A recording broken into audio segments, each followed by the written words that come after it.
सम्झौता अनुसार भारतले क्षतिपूर्ति नदिएमा कोशी ब्यारेज भत्काउने, कोशी नदी कटान डुबान पीडित सङ्घर्ष समितिको चेतावनी, भारतले सधैँ अलमलमा पारेको प्रति आक्रोश व्यक्त। पहिलो पटक नेपाली सेनाले गर्यो भारत डराउने काम, 7,000 भन्दा बढी विद्यालयका विद्यार्थीलाई सैनिक तालिम दिँदै। काश्मीर समस्या समाधानका विषयमा पाकिस्तानले गर्यो नेपालमा बृहत्तर बहस, काश्मीर स्वतन्त्र बनाउन सहयोग गर्न नेपाललाई आग्रह। भर्खरै चीनले गर्यो कृत्रिम सूर्यको सफल परीक्षण, वास्तविक सूर्यभन्दा 5 गुणा तातो कृत्रिम सूर्यको ताप भएको दाबी। नारायणहिटीमा रेस्टुरेन्ट सञ्चालनबारे छानबिन गर्न समिति गठन, नारायणहिटी सङ्ग्रहालयभित्रबाट बतास समूहलाई तत्काल हटाउन मन्त्री आलेको ठाडो आदेश।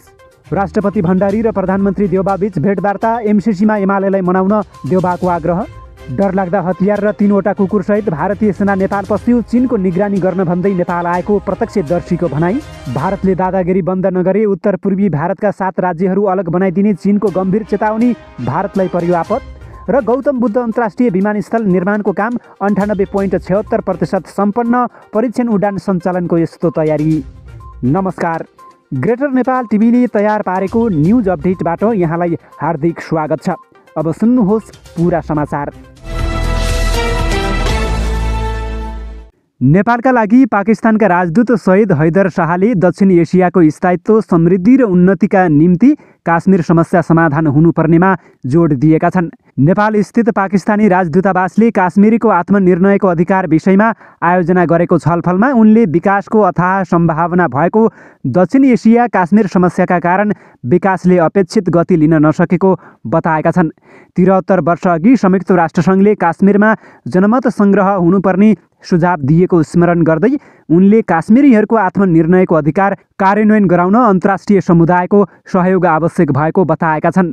त्यस अवसरमा पाकिस्तानका राष्ट्रपति अरिफ अल्भी, प्रधानमन्त्री इमरान खान र विदेश मन्त्री शाह महमुद कुरेसीले जारी गरेको बेग्ला बेग्लै सन्देश वाचन गरिएका थिए। कोशी नदी कटान डुबान पीडित सङ्घर्ष समितिका संयोजक महिदेव प्रसाद चौधरीले कोशी स्थापनाकालमा सम्झौता भए अनुसार क्षतिपूर्ति नदिए ब्यारेज भत्काउने चेतावनी दिएका छन्। कोशी नदी कटान चुनाव पीडित सङ्घर्ष समिति सप्तरी उदयपुर सुनसरीले बिहिबार राजविराजमा पत्रकार सम्मेलन गरी भएको अनुसारको क्षतिपूर्ति नदिए ब्यारेज भत्काउने चेतावनी दिएका हुन्। संयोजक चौधरीले पानी बहावबाट क्षति भोगेका जनतालाई भारत सरकारले सहयोग गर्ने भने पनि व्यवहारमा कार्यान्वयन नगरेको गुनासो गरेका छन्। उनले भने 10 वर्षदेखि हामीले सङ्घर्ष गर्दै आएका छौँ, भारत सरकारबाट पटक पटक आश्वासन पनि पाउँदै आएका छौँ, तर कार्यान्वयन हुने गरेको छैन। सङ्घर्ष समितिले प्रधानमन्त्री नरेन्द्र मोदीलाई पत्र समेत पठाएको र सम्झौता अनुसार क्षतिपूर्ति दिनका लागि आग्रह समेत गरेको जनाइएको छ। डिप्लोमेटिक च्यानलबाट पहल गरी भारत सरकारले क्षतिपूर्ति दिने भएपछि नेपाल सरकारले चासो देखाएर बिगोसहित माग पुरा गर्न चासो दिनुपर्ने सङ्घर्ष समितिको भनाइरहेको छ।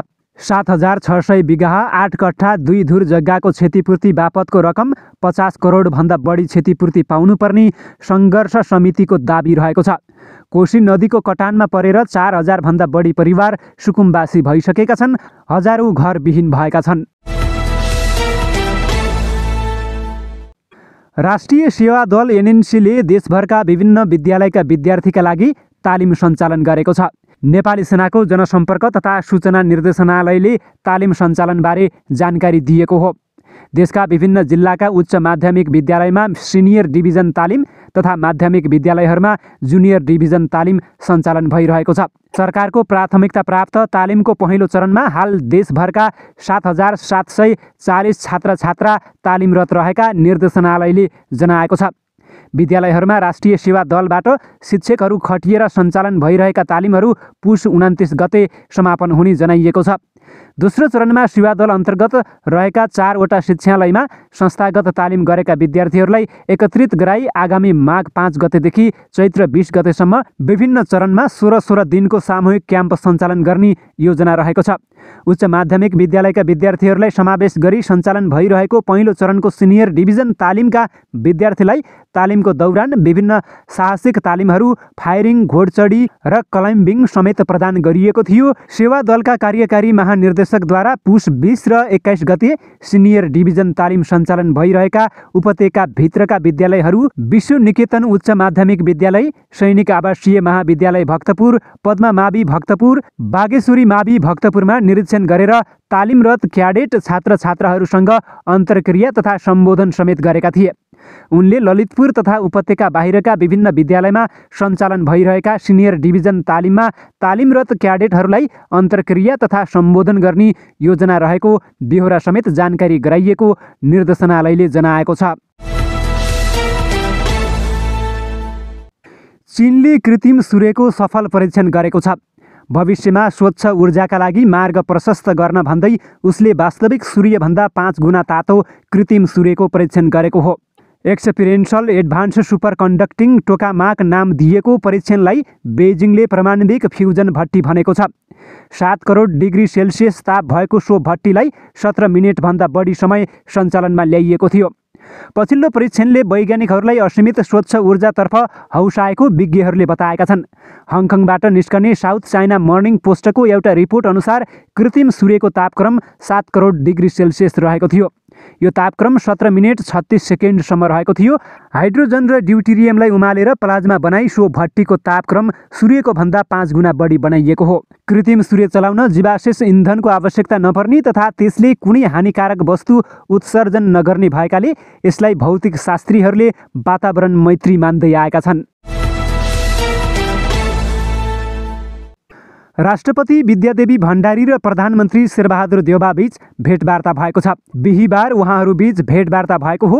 राष्ट्रपति कार्यालयमा भएको भेटवार्तामा समसामयिक विषय र कोरोना खोपको विषयमा छलफल भएको राष्ट्रपतिका स्वकीय सचिव वैशराज अधिकारीले जानकारी दिनुभयो।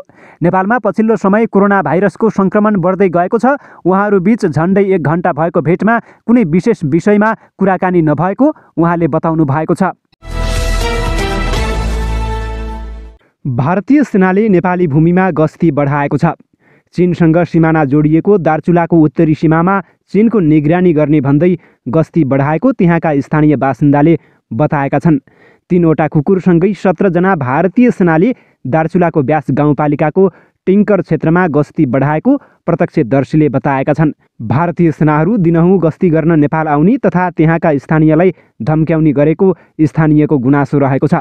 तर सरकार भने यो विषयमा बेखबर रहेको छ। चीनले भारतले दादागिरी बन्द नगरे उत्तर पूर्वी भारतका राज्यहरू अलग बनाइदिने गम्भीर चेतावनी दिएको छ। भारतको उत्तर पूर्वी राज्यमा सिक्किम, गोर्खाल्यान्ड, अरुणाञ्चल, मेघालय, आसाम, मिजोरम, त्रिपुरा, नागाल्यान्ड, मणिपुर लगायतका राज्यहरू रहेका छन्। ती क्षेत्रका जनताले वर्षौंदेखि पृथकतावादी आन्दोलन पनि चलाइरहेका छन्। यो बीचमा चीनको विदेश मन्त्रालय अन्तर्गतको सीमा तथा समुद्र विभागको यस्तो चेतावनीले उनीहरूलाई थप बल पुग्ने देखिएको छ।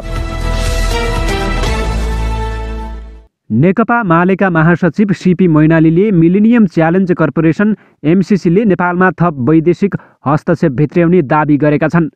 संसदबाट एमसीसी पारित भए नेपालको संविधानभन्दा पनि एमसीसी माथि हुने दाबी गरेका छन्।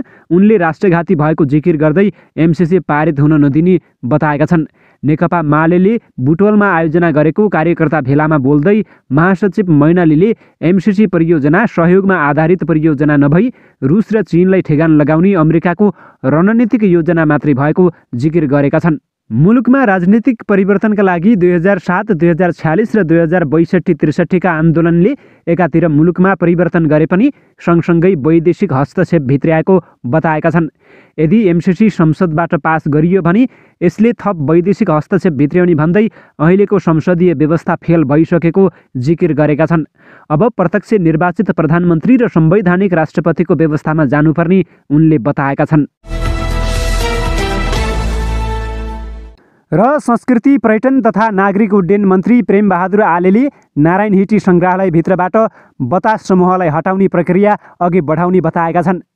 प्रधानमन्त्री निवास बालुवाटार परिसरमा बिहिबार पत्रकारहरूसँग कुरा गर्दै मन्त्री आलेले नारायण हिटी सङ्ग्रहालयमा रेस्टुरेन्ट लगायतको भौतिक संरचना निर्माण गरिरहेको बतास समूहलाई त्यहाँबाट हटाउने बताएका हुन्। उनले बतास समूहलाई कुन प्रक्रिया मार्फत हटाउने भन्ने विषयमा आफू छलफलमा रहेको बताएका छन्।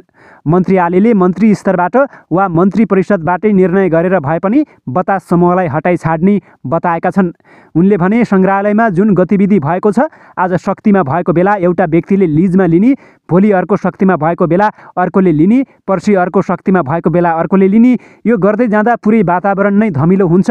त्यसको संरक्षणको निमित्त चाहे मन्त्री स्तरबाट होस् चाहे क्याबिनेटबाट होस्, यो हामी हटाएरै छाड्छौँ। यसैबीच संस्कृति, पर्यटन तथा नागरिक उड्डयन मन्त्री प्रेमबहादुर आलेको निर्देशनमा मन्त्रालयद्वारा महासचिव होम प्रसाद लुइटेलको संयोजकत्वमा नारायणहिटी दरबार सङ्ग्रहालयभित्र रेस्टुरेन्ट लगायतका व्यवसाय गर्न बतास समूहलाई दिने हालसम्मका निर्णय प्रक्रियाका बारेमा छानबिन गर्न समिति पनि गठन गरिएको छ। बिहिबार गठन गरिएको उक्त समितिका कर्मचारी प्रशासन शाखाका उपसचिव टेक नारायण पौडेल, आर्थिक व्यवस्थापन महाशाखाका लेखा नियन्त्रक सूर्यमणि गौतम, सदस्यमा कानुन शाखाका उपसचिव पुरुषोत्तम खतिवडा तथा समितिको सदस्य सचिवमा शाखा अधिकृत टङ्कबहादुर नेगी रहेका छन्। दरबार सङ्ग्रहालयभित्र निर्माण गर्न लागि रेस्टुरेन्टका बारेमा 3 दिनभित्र छानबिन गरी प्रतिवेदन पेश गर्न समितिलाई निर्देशन दिएको मन्त्री आलेले जानकारी दिएका छन्। हवस् त, यिनै खबरसँगै ग्रेटर नेपाल टिभीले तयार पारेको न्युज अपडेटको समय सकिएको छ। मलाई पनि आज्ञा दिनुहोस्। नमस्कार।